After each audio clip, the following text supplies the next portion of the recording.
short line. The bad way that he was going down this road. The way that he was going down the road, according to the thing, is that he believed that the way that they were going down was from this technical approach, as opposed to a legalistic and more Project 2025 attempt to dismantle the government. One, which was like a carefully laid plan, specifically appears to have dissented from Elon whenever it came to this approach of this. Well, I mean, you can call it that. I'm sure. I know that that's what many people would like to think is a bit of a fancy. That's fine. But my point comes back to this. We're talking about points on the side of the budget. If we look at the Department of Education, was completely, these are rounding errors. They told us they're going to cut, what was it, $5 trillion from the federal budget. I believe Elon is now revised his federal spending to, if we can cut 5 to 10%, which is a good way to where the original was. Much of this is unprecedented, like your ability to initiate this response. It's not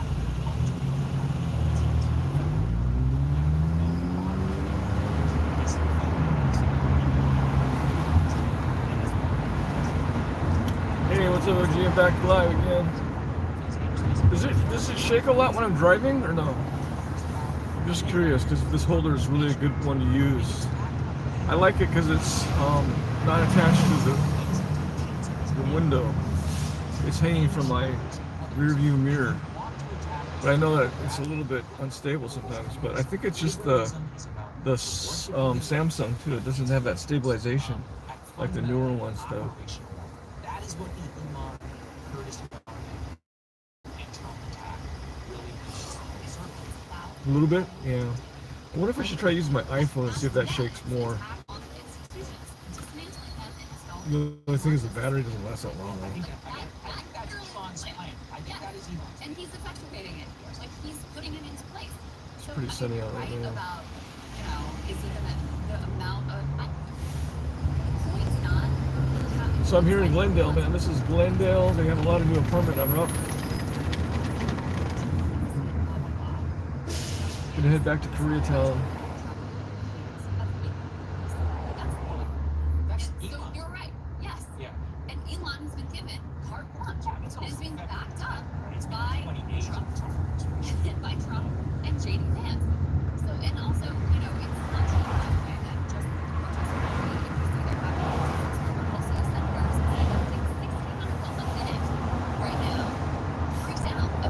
No mummies. Yeah, I can see chicken just a little bit.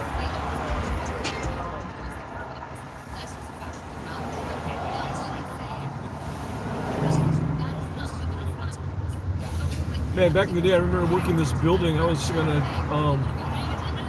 do mortgages, man. Stoner Paranormal Investigation. What's up, man? How you doing? Yeah, it's been a long time, huh?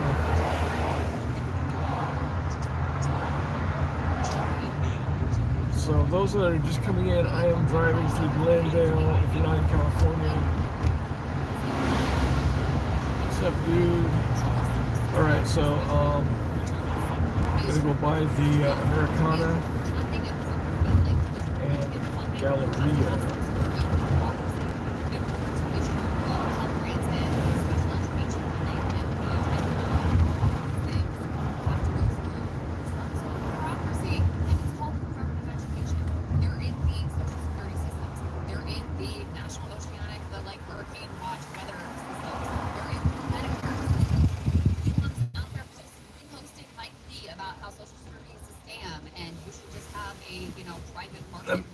I'm listening to Breaking Point. Sometimes I got some information.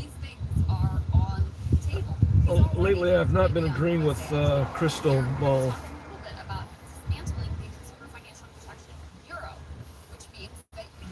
I'm tired of listening to her sometimes. Sam and Andy scared ice beside him while ditching in Japan. Scared ice. Oh, okay. That was 13 days ago. Okay. Pretty funny. Taylor Swift was booed and trolled at the Super Bowl. Interesting.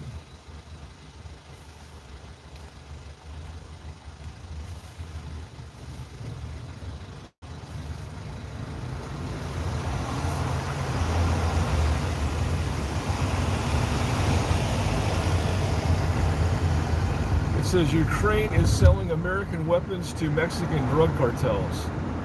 Oh, that's Tucker Carlson. What the hell? Listen, this one just came on 2 hours ago, huh? So this is a new podcast. I like Tucker Carlson.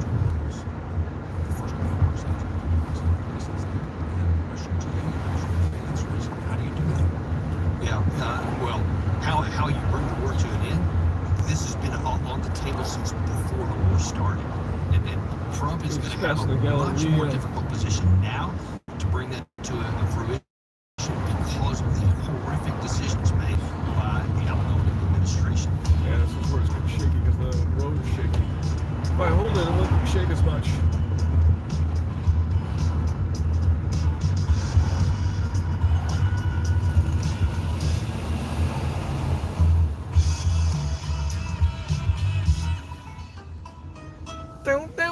This war could easily have been avoided before it happened. The Minsk agreements. I know a lot in the West like to say bad things about them, but the fact is that we now know Angela Merkel, Holland, and France have both admitted that that was never supposed to be implemented. They just wanted to, quote, stop Russia's invasion of the Donbass area. That's what they said that it was for, to buy them time, the Ukraine side time, so that they could defend against it. It wasn't to implement it. And you know that's true because one of the central provisions that was agreed to by the Russians and the French and German and the Ukrainians was that the Ukrainians would change their constitution to have political autonomy and protections for the Russian-speaking people in the East. That was one of the absolute central features of that Minsk agreement. In the Belarus, in the Minsk agreements, yeah, 2015, and it was never done, ever. So the Ukraine side didn't implement the most important provision of it. They were also supposed to move back heavy weapons and all this kind of stuff, some of which happened, and then both sides had minor incursions over the time with artillery that was going back and forth, because the Russians are going, all right, we're not going to implement our part of this all fully until you get that central part. And so they just talked about it all this time. And all we had to do is say, okay, the Minsk agreements had no NATO in it. There was no NATO for Ukraine inside there. It was just resolve this situation truthfully. It didn't, so it definitely didn't say that they were on the table. It didn't talk about it. So since 2008, that had been talking about the West, that they were going to come in. But the Minsk agreement would have ended all the conflict that was on the line of contact for essentially an age civil war before this one broke out. All they had to do was just implement those, and then now Russia has no need to intervene, because the whole issue has always been protection of the rights of the Russian people and the ethnic Russians living in Eastern Ukraine. Patrick McDavis from Glendale too. On their border, not to have NATO in it. So if you get that off the table, now then there's plenty of room. But then by 2021, which very few Westerners are even aware of, is in March of 2021, Zelensky signs this law that says they're going to now take back all of the temporarily occupied areas, especially Crimea, which is a no-go red line for the Russians, and by force if necessary. And then, can you also describe why lots of Biden administration officials talked about taking back Crimea? You say it's a no-go. It's not even worth discussing. Why is that? What is Crimea? Historically, Crimea was in Russia too. I think it was. I can't remember the exact year that it was given to Ukraine by I want to say Nikita Khrushchev. That's correct. So he gave that to them then. But it's historically, I mean, for centuries been Russian. The vast majority. Khrushchev gave it to Ukraine when Khrushchev controlled Ukraine. Right. When he was part of the Soviet Union. Yeah. So it was just like moving things left and right within his controlling and holdings. But the people in it were still ethnic Russians primarily. And when they had this plebiscite, like 95% of the people voted to go into Russia. Right here on this corner of Los Feliz and Central, there used to be a car wash. Unseated the back in the day, legally elected government built this high-rise apartment building. That Victoria Nuland and all these other people supported. Well, I'm certainly not going to have a NATO country around Sevastopol where I have my Black Sea Fleet. So he said, we're going to annex this thing. The people voted for it, and that's what he claimed. Now, you can disagree that was legitimate, but that's how they voted, and that's why. Yeah, there's the Vons right across the street, so it's pretty convenient. Crimeans, the residents of Crimea, if allowed to vote on it again, would vote. Really nice out today. It seemed like it would be cooler than yesterday, but it feels like it's argues that because they know it wouldn't be the case. And life has improved. 62 degrees outside is what the temperature is. Since Russia annexed it, it's gotten a lot better, and it's gotten even better since the 2022 invasion because they got water back. It's one of the big things there. Yeah. So none of them would ever want to go back into the Ukraine side. Because if you cared about democracy, you would try and steal it from its people and give it to another government that they don't want to join, right? No, especially if you care about people getting to make their own decisions, which we claim to in other parts of the world, that yes, the will of the people should rule, unless, of course, it's somebody we don't like, which goes back to the whole thing that happened in February 2014, when we encouraged the coup and then supported the overthrow of the legally elected government because we didn't like what they were doing. And we helped the actual the other people who were going against it. So everything that violated what we claimed to believe, we were supportive of at that time. And that's not democracy in any way, shape, or form. No, of course not. So that's the problem, that we could have ended this war by doing the agreements. Then in late 2021, and we know this for a fact because Jens Stoltenberg has admitted this stuff very publicly, that Putin said, hey, if we don't get a deal here, we're going to use force. Jens Stoltenberg said for sure, yes. And who was Stoltenberg? He was the former Secretary General of NATO, right? And so he has led the NATO up until just very recently when Mark Rutte took over. But he said, yes, Putin told us that, but of course we didn't sign that. We're not going to agree with that because no one can tell us who's going to join NATO. So understand at that point, and of course the United States was in complete agreement with this. That war could have been avoided by simply saying what we all knew, NATO is never going to accept Ukraine. There's no way we would ever do that. But instead of saying that, we said the opposite. They're going to come in. And so Putin says, then you've made my decision for me. We're going to take military action, which he said on December 22nd, 2021. He said, we will take military specific measures if this continues on. And certainly we know what happened on February 22nd. So we could have stopped the war from happening before. And then 2 months in, we could have stopped it again. It is Istanbul. People certainly know a lot about that. Putin mentioned that when you interviewed him about it. I think Sergei Lavrov even mentioned it when you talked to him about that too. They always say we're willing to talk. Everybody has said that was shut down by Boris Johnson, former Prime Minister of Great Britain, acting on behalf of the Biden administration. That is what we understand. And Johnson has almost never. He's kind of waffled with it, but he has said you can't talk to Putin. You can't have a negotiated settlement with him. So whether he actually did it all or was with Biden, we don't know, but we know for sure. I tried to ask him directly, and he demanded $1 million for the interview. And I'm seeing him at the end of the month, and I hope I'll be able to interview him then. Wow, I'll be watching that one with great interest. I don't have $1 million in my checking account right now to pay Boris Johnson, but yeah, but what he has said makes it very clear that was his position. No matter who it was, though, that did happen. So just think about it. How many Ukrainians, allegedly around a million, are dead? And probably double that, or maybe even triple that wounded. It's a staggering number. None of them should have died. All we had to do was just say, what we already know, NATO's never been invaded Ukraine, and the war would have been avoided. Absolutely. Because then there's no reason for Russia to ever have invaded in the first place. Right? Just like if Russia was talking about, I'm hypothetically here, wanting to have missiles, say, on Cuba or so. We had a negotiation. If they had kept the missiles there, we probably would have gone to war. But we had a negotiation, and they moved them off. So if we had said no NATO coming into Ukraine at that time, then Russia had no need to do anything, and they also would have backed off because it's in their interest to do so. But we didn't. So when we're talking about now, when we say no, democracy and this, unprovoked aggression, which we know wasn't true because we've admitted that it wasn't true. Now then we have what we have here, and so all of these opportunities. And by the way, there was one more in November. This is one of the worst ones in my view. In November 2022, Chairman of the Joint Chiefs of Staff, Mark Milley, said, hey, by the way, if you want to negotiate a settlement, now is the time to do it. Because remember, that was the 1 year where there were two big successes for the Ukraine army. They drove Russia out of Kherson City, and they drove them out of a huge swath of Kharkiv area in the north. Yes. At that time, Russia was at its weakest point. They had force mobilized 300,000 people. They were scrambling just to get uniforms, much less trained, et cetera, to stop the gap, to stop the bleeding up there. And the Ukraine side had every advantage. And Mark Milley publicly said, if you want to negotiate a settlement, now would be a good time. Russia's at its weakest, Ukraine's at its strongest. He goes, I'm just saying, if you wanted it, now's the time. He knew that he knew that Russia, as bad as it had been battered, was still Russia.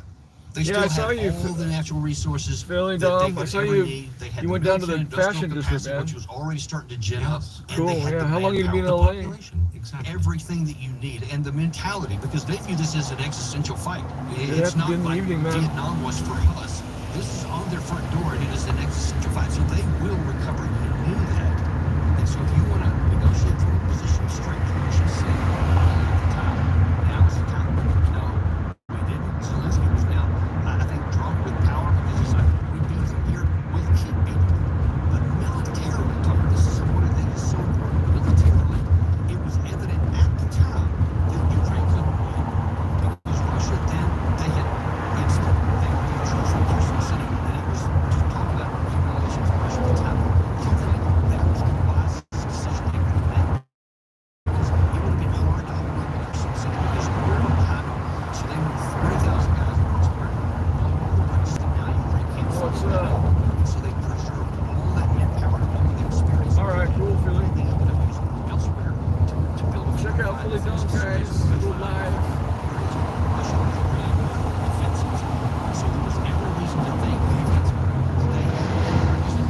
even when I was serving, we studied the Russian tactics and we knew how hard it would be. I was in an armor unit, so I knew how hard it would be to try to do an offensive against a dug-in Russian defensive line.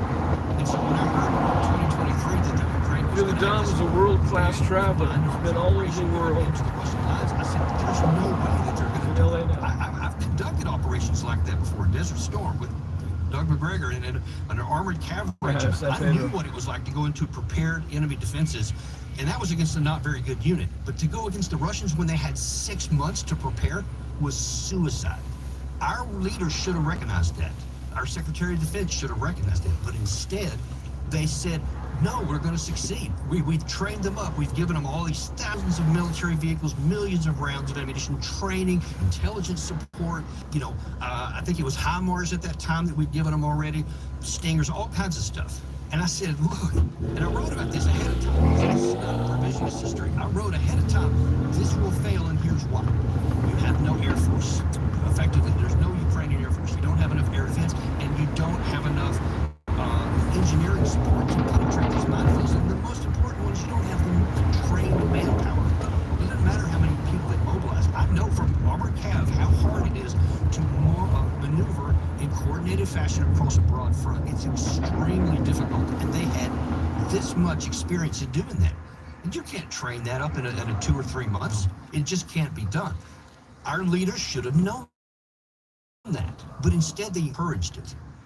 And then you had, I'll never forget this one, David Petraeus at the end of May 2023 went on the BBC and said, I think that the Ukraine side is going to do this combined arms operation, and he listed all the reasons why they're going to it, the tanks and the Bradleys and all this stuff.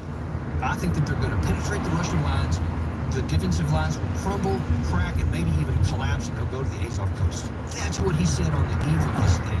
And of course, it worked out the way any rational analysis would have said, with a complete disaster. It never even penetrated the first line of defense. So all of 2023 went to a predictable failure. And so now that was the next chance we had to end the suffering. May I ask you, you're describing the war as really a war between the United States and Russia. You're saying that these are decisions that our military leadership should have made. That is what I'm saying. Because the Ukrainian leadership and military, they don't have the historical experience. They'd only existed for 30 years. We've got all of this stuff going all the way back to World War II, World War I. I mean, we've had all kind of institutional knowledge, and without us, nothing happens. Doesn't matter what Ukraine wants to do without our willingness to give the information, the ammunition, the weapon systems, all of it, and to apparently help with some of the plans. They can't do anything. Okay, so I just don't think, thank you. Everything you're saying makes sense. I think it's obvious once you think about it, but too few do think about it. And I think a lot of people have been lulled into this idea that, there's this valiant, they may be valiant, but, Ukrainian military that's fighting this war against a foreign aggressor, Russia, and sort of leaving out the key point, which is the strategy and the munitions come from the United States. So this is a failure on the part of our military leadership as well. 100%. Thank you. It's avoided. It was such an avoidable situation. We knew better. So when Ukraine loses, you can look at the Pentagon and say, nice job, guys. That is exactly what I said. But very quantifiable reasons why that is. Though I will say it's not exclusively us, because Zelensky deserves specific arguments and criticism, because he continued to take these operations and actions. How much, who actually made the decisions is unclear, but he actually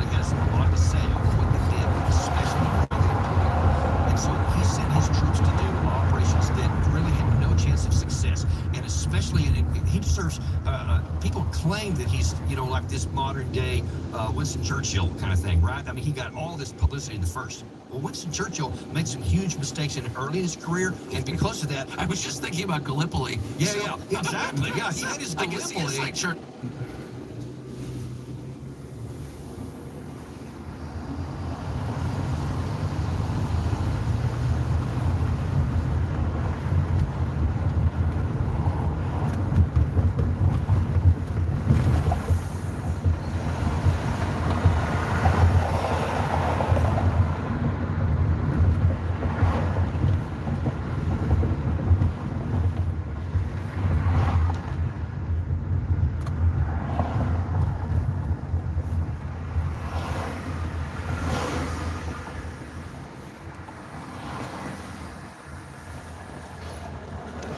Coming up today on K-Town Social Club, a very special episode with a guest from Korea who want to learn how to make lots of money. Coming up right now. From Koreatown, Los Angeles, thank you for tuning in to K-Town Social Club. For the issues you really care about. With Young Kim, David Yoon, Hagen Cho, and Choi. And I'm your host, Michael Kim. And with that, let's start the show. Yeah, welcome to K-Town Social Club. Thanks to Ed Choi, as usual, for joining us. We also got Young Kim of Sharp and Uptown and Moby's Coffee Shop and Arirang TV and all that.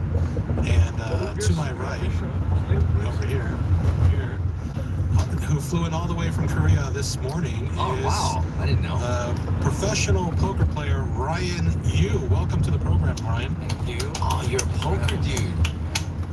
Yeah. You know, I saw that in December. Wheels are turning in his head. I saw that instantly. You're like, oh, it's a poker dude. Yeah. I saw that, December. You had a pretty good December, didn't you? Yeah, I did very well. I haven't been playing a lot of poker recently. I've been kind of just doing other stuff and focusing on my family a little bit more. But yeah, I usually go to Vegas every summer and every winter to play tournaments. And yeah, I got very lucky. Can I go with you on the next one? Sure. Yes. Welcome to come anytime. I think I saw you ranked, 5th place, right, in December? I want to learn. so That's why. I really want to learn. We're playing the World Poker Tour is like basically the main poker tour, but it's every year they have a championship. It's a $10,000 buy-in. Mm-hmm. And You were 5th. I came in 5th. And you got $875,000, They right? took 30%. So, I want to know, how much is tax? Is there like some other commission or gambling tax? 30%. Just everything is 30%? Yeah, so like how it works for Canadians is like we get taxed 30% and then we get paid back through the IRS or whatever. We file it like a foreigner tax return. I don't exactly know. Is there a tax? Are you a Canadian? I am Canadian, yeah. So is there a tax that America takes separately too? No.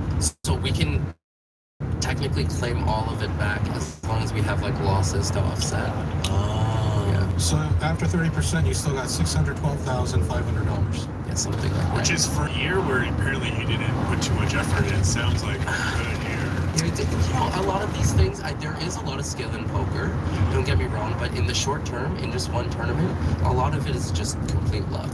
There's no way I was the 5th best person in the tournament. Can I ask you? I mean, there's a lot of people that's interested. I'm really interested, but I'm not a poker player. I don't have a poker face, you know. I can't do that. But like, how much did you think you lost to get up to the point where you were? To be honest, crazy. I used to keep track of these things. I don't, but I'm actually someone that's very lucky. I've never actually had like a big down. We call them downswings. And downswings are like when you just keep losing and losing and losing until you win. So that's how it works in poker. Is you mostly lose and then you win a big one, right? Lose, and then you just have to hope that your wins offset your losses, right? I don't think I've ever. Most poker players that played the stakes I did would probably have like, up to 500 to sometimes even $1 million downswings. I think the most I ever had was like maybe 80,000 or something. Like that. Yeah. How do you look at that money? It's like, I'm ready. It's not easy. You can't act normal. I'm definitely not a natural gambler. I'm definitely someone that was more interested in like the strategy side of it. So I don't really play table games or any other type of game. It's like kind of boring to me. It doesn't really excite. You don't normally play table games? No, it doesn't. Like, I will when my friends come to visit me in Vegas because they want to play, but I'll just be the guy sitting there just like, let's go home. Like, I'll just like bet it all or like bet the most I can because I want to just like either lose or go home or like win. I don't really enjoy it. It probably feels a little like showboating when they ask you. Yeah, no, not just that. It's just like the thing is, the poker always interested in me because it was always kind of like a strategy game where you could kind of like think. But when you go down and play blackjack, you're just literally at the mercy of luck. There's no skill involved and stuff like that. So to me, it was just kind of boring. Like I never got the rush from gambling that like a lot of people get. Yeah, the only rush with blackjack is because it turns over so fast. Blackjack's ridiculous, man. Dude, I went to Las Vegas, and then I was like, what's this guys were sitting down. Guys I didn't know would all have to. She like cleared it up and like came in. She was getting like 5 card 21s. Like, I saw it like 3 times in that whole. Like, I'm like, what the fuck is this? This is fucking bullshit. You can't just sit down at a table with blackjack. I want to know, how do you do that? Yeah, I mean, I have friends like go on crazy runs and like that too. So when you won that $875,000 prize, you must have been like feeling really high and like. Well, how did you celebrate? Big steak dinner. What else? Well, wife flew in like the morning of the final table. So the final table was kind of interesting. This is funny. It's ironic because this is the second time I've been under these like type of studio lights, but they interview you. So it's produced by CBS. So like I had to go in at around 10 a.m. Right. And they do makeup and stuff like that. And then Holy shit. And they're doing interviews for like a few hours, I'd say. My interview took maybe like 40 minutes or so. And then there's just like a big, you're not playing in the casino. Normally most of the tournament is in this big ballroom, but the final 6 players, we went into like an actual TV studio type thing. Nice. How did that feel? Did that bring anything like a little bit different? Like, no. Pressure, no. Yeah. Nice the poker dude just like that. Yeah, no, you know what? There definitely was a lot more pressure just because the pressure that always came to me was I was never really worried about like the average fan. Because like you can see my whole cards now, like you can see my cards in the way I play basically now, right? I was just afraid of getting roasted by other poker players about like playing a hand badly or something. Like that was my whole thing. I was really concerned. I'm telling you, like I'm sure you know, but like poker's no different. You play one hand badly and they're like, oh, like fucking. And they're not the one up there, you know? Like, they want to one up there. No, I mean, we know, like you mispronounce one word in Korean and they're like, he's not even Korean. He doesn't know how to speak it. It's actually funny. There was one moment on the final table that was, or I don't know if it was the final table or the day before, but it was a TV table. And so I had like all these chips in front of me, and some Italian guy was like, "Oh, you're building the Great Wall of China." And I just looked at. I don't get offended by this. That's pretty racist. You fucking wop. But I had a really kind of. I laughed at first. I said, "Yeah, but I'm not Korean." He wasn't paying attention, and then I said something like, "Oh, Italians always do this shit." Like, and then I was listening to the broadcast over, and they're like, "Oh." Remember what side they were on in World War II? What side were they on? The side of Japan. They were the axis of evil. I think He's kind of got away with that, huh? It was a $23 million. It's the good bad, you know. Is this the one? Your name's in here, Ryan. Japan had like anime stuff. You know, it was like, oh, They had the TVs first. Against another Korean kid from LA. That's what I'm saying. You should have had him on. He won more money than me, and he's from LA. Let me ask you, you live in Korea? I live in Korea now, yeah. How long? So we're moving to Seoul probably in the summer sometime, but right now we live in Cheongna, which is Poker's pretty big over there, huge, right? Huge. You ever been to Vato's Taco? Vatos? I know Jonathan, yeah. Jonathan's a big Chua poker guy. He's a good friend of mine. I know him, yeah, I know him. I think he's here right now. Yeah. Do you guys play together? I've played with him. I wiped the table with him with 4 of a kind on 8. You know, I have a hammer. I hit quads against him too, actually. I swear to God.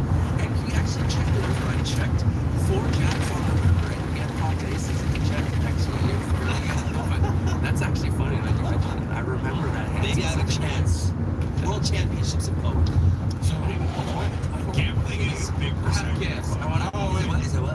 100% lucky.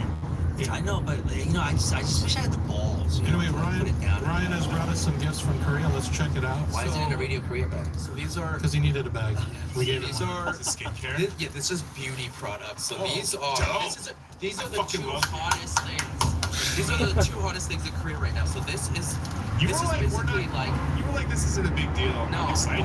no. Okay, so this is kind of really hot right now. This is like this new age broking. So it's like a little here. I'll let you guys.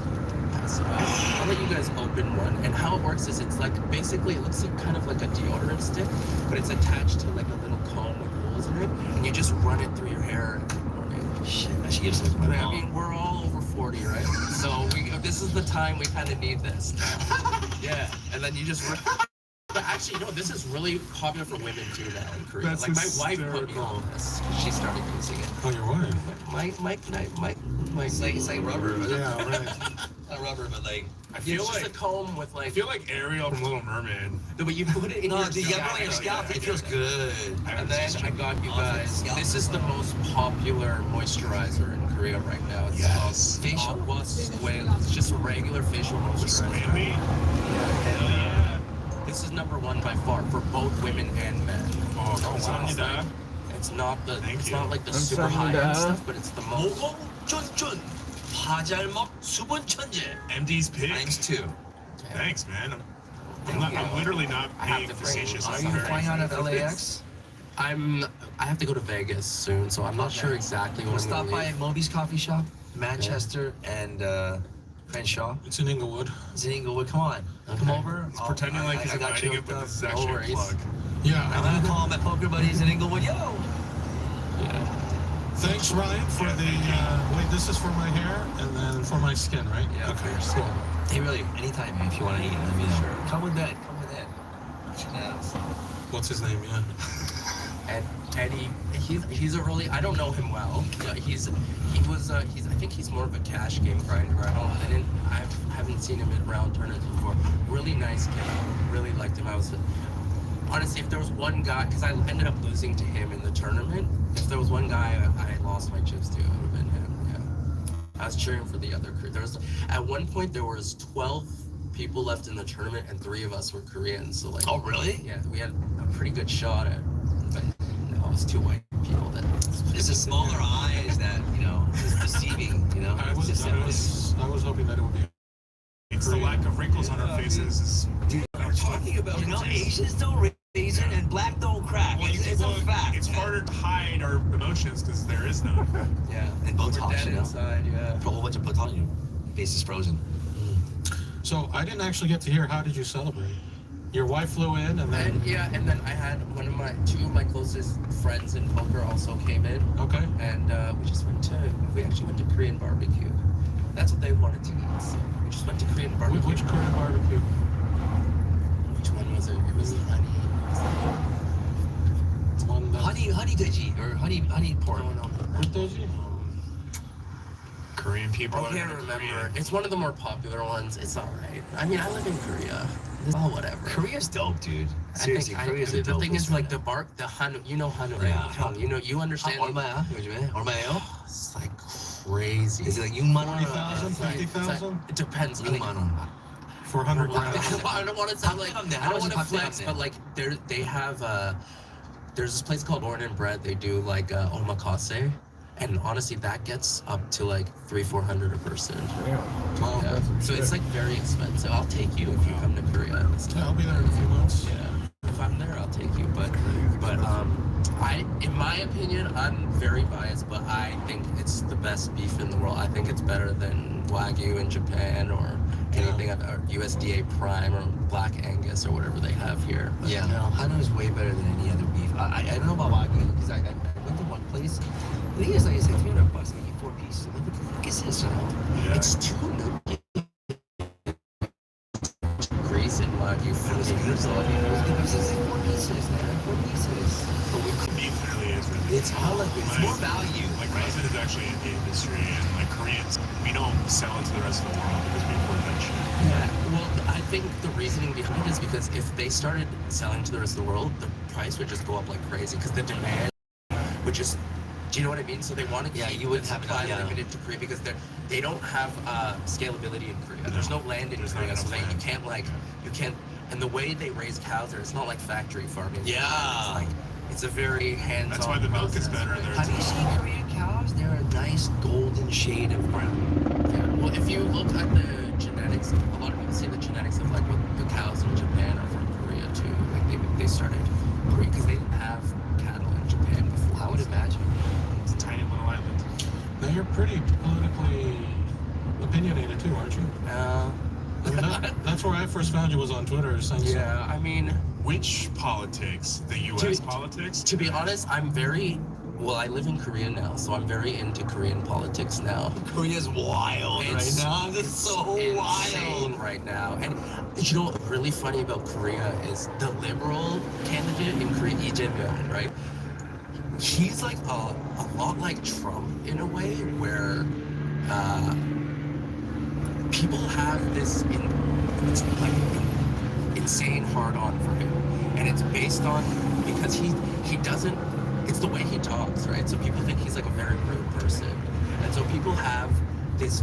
He's a very polarizing figure. Let's just say. I don't know. All I know is they have audio clips of him like cussing out his sister-in-law, Right? too, and just like things that you would normally see. Be like, no, you can't do that to your brother's wife. You know, that type of shit. And I think to be fair, those are all true as well. But Is it true? I don't even know. A lot of it is true, but also I think he like me and my family, like in terms of me and my parents, really like him. Okay. Yeah.